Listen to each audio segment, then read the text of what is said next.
आज हम बात करेंगे .com बबल की। ये वो कहानी है जब इंटरनेट का जुनून आसमान को छू रहा था और फिर अचानक सब कुछ जमीन पर आ गिरा। सोचने में तो ये बात अजीब लगती है ना?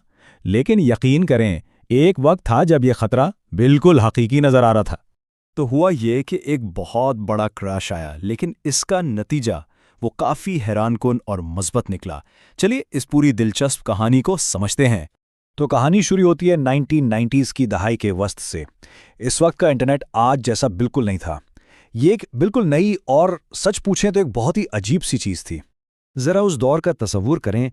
इंटरनेट की वो मखसूस डायल अप वाली आवाज़ और रफ्तार इतनी कि एक बिल्ली की तस्वीर डाउनलोड करने में 11 मिनट लग जाते थे। लेकिन इस सुस्ती के बावजूद इसका तजुर्बा किसी जादू से कम नहीं था। सिर्फ ऑनलाइन होना ही अपने आप में एक बहुत बड़ी बात समझी जाती थी, भले ही किसी को ये ना पता हो कि ये सब चल कैसे रहा है। मतलब ये एक नई दुनिया थी, इम्कानात से भरी हुई। और फिर वॉल स्ट्रीट की नज़र इस नई दुनिया पर पड़ी और बस यहीं से सरमायाकारी का एक ऐसा तूफान शुरू हुआ जिसने सब कुछ बदल दिया। ये तशबिया बिल्कुल परफेक्ट है। जैसे ही वॉल स्ट्रीट को इस नई सोने की कान का पता चला, सरमायाकारों ने बिना सोचे समझे हर उस कंपनी में पैसा फेंकना शुरू कर दिया जिसके नाम के आखिर में .com लगा होता था। उस दौर में उसूल बिल्कुल ही उलट थे। किसी को इस बात से गर्ज नहीं थी कि कंपनी का बिजनेस मॉडल क्या है या वो मुनाफा कमाएगी भी या नहीं। बस एक नया आइडिया होना चाहिए था। हालत ये थी कि कंपनियां इंतहाई फजूल आइडियाज पर भी लाखों करोड़ों डॉलर उठा रही थी। बस एक शर्त थी कि वो खुद को इंटरनेट कंपनी साबित कर दें। और यहीं पर एक बहुत दिलचस्प चीज सामने आई, बर्न रेट। मतलब जो कंपनियां सबसे ज्यादा तेजी से पैसा जला रही थीं, उन्हें ही सबसे ज्यादा कामयाब समझा जा रहा था।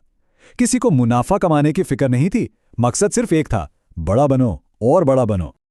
और फिर साल आया 1999 और 2000 का। ये वो वक्त था जब ये जुनून अपनी इंतहा पर पहुंच चुका था। हर किसी को पक्का यकीन था कि ये एक नया माशी दौर है और ये पार्टी कभी खत्म नहीं होगी। इस वक्त कंपनियां असल कारोबार बनाने के बजाय सिर्फ एक माहौल, एक वाइब बनाने पर पैसा खर्च कर रही थीं। सोचें, जिन कंपनियों ने एक भी प्रोडक्ट नहीं बेचा था, वो सुपर बोल जैसे महंगे इवेंट्स में इश्तिहार दे रही थीं। मकसद मुनाफा कमाना था ही नहीं, मकसद था स्केलिंग। लेकिन हर पार्टी का एक इख्तिताम होता है और फिर अचानक जैसे मौसीकी बंद हो गई। जो चीज़ हमेशा ऊपर ही ऊपर जाती नजर आ रही थी, वो इतनी ही तेजी से नीचे गिरने लगी। इसे समझने के लिए नास्डैक इंडेक्स को देखना होगा। 1995 से 2000 तक ये इंडेक्स, जो टेक्नोलॉजी स्टॉक्स से भरा हुआ है, बस आसमान की तरफ भागता रहा और एक ऐसी बुलंदी पर पहुंचा जिसका किसी ने तसव्वुर भी नहीं किया था। 5048, ये था वो जादुई हिंदसा। 10 मार्च 2000 को मार्केट इस चोटी पर थी। एक लम्हे को तो ऐसा लगा जैसे टेक्नोलॉजी ने पूरी दुनिया को फतेह कर लिया है। और फिर सिर्फ 2 साल के अंदर ये गिरकर सिर्फ 1114 पर आ गया। ये कोई छोटी मोटी गिरावट नहीं थी, ये एक मुकम्मल तबाही थी। मार्केट में 78% की कमी, मतलब तकरीबन सब कुछ खत्म। इस क्रैश के असरात हर जगह महसूस किए गए। खरबों डॉलर हवा में तहलील हो गए। हजारों कंपनियां बंद हुईं, लाखों नौकरियां खत्म हुईं, लोगों की जिंदगी भर की जमा पूंजी डूब गई। इंटरनेट पर से लोगों का भरोसा ही उड़ गया। हालत ये थी कि कंप्यूटर साइंस में दाखिला लेने वाले तुलबा की तादाद में भी जबरदस्त कमी आ गई। लेकिन जैसा कि कहते हैं, हर तबाही में कोई ना कोई मौका छुपा होता है।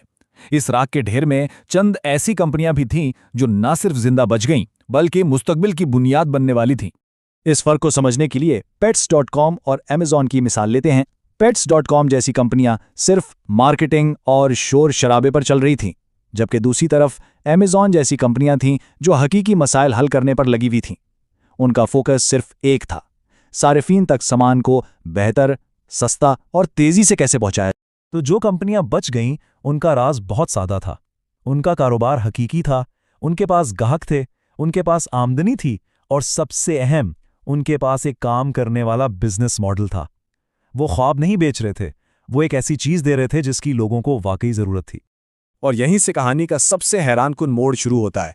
इस क्रैश ने इंटरनेट को खत्म नहीं किया, बल्कि इसे रीबूट कर दिया। इसे एक नई और कहीं ज्यादा मजबूत बुनियाद फराहम की। देखें हुआ क्या, जब सैकड़ों .com कंपनियां दिवालिया हुईं तो वो अपने पीछे अरबों डॉलर का इंफ्रास्ट्रक्चर छोड़ गईं। महंगे सर्वर्स, फाइबर ऑप्टिक केबल्स, बड़े बड़े डेटा सेंटर्स, ये सब कुछ अब कौड़ियों के दाम दस्तयाब था। और इसने अगली नस्ल के एंटरप्रेन्योर्स के लिए अनजाने में एक सुनहरी मौका पैदा कर दिया। और इसी सस्ते इंफ्रास्ट्रक्चर की बुनियाद पर 2003 के बाद एक नई लहर उठी। 2004 में फेसबुक एक हॉस्टल के कमरे से शुरू हुआ। 2005 में यूट्यूब एक गराज से निकला। ये इंटरनेट का नया जन्म था। और फिर 2007 में आईफोन आया, जिसने सब कुछ बदल कर रख दिया। इंटरनेट हमारे डेस्कटॉप से निकलकर सीधा हमारी जेबों में आ गया। इस रिबूट के बाद इंटरनेट सिर्फ एक वेबसाइट या एक टूल नहीं रहा जहां हम कभी कभार जाते थे। ये हमारी जिंदगी का एक लाजमी हिस्सा बन गया, एक ऐसी दुनिया जिसके अंदर अब हम हर वक्त रहते हैं। तो .com क्रैश ने हमें ये सिखाया कि बाज़ औकात बड़ी तबाही ही बड़ी तामीर का रास्ता बनाती है। इंटरनेट मरा नहीं था, वो रिबूट हुआ था। तो सवाल ये पैदा होता है कि जब अगला बड़ा बबल फटेगा तो उसकी राख से क्या जन्म लेगा।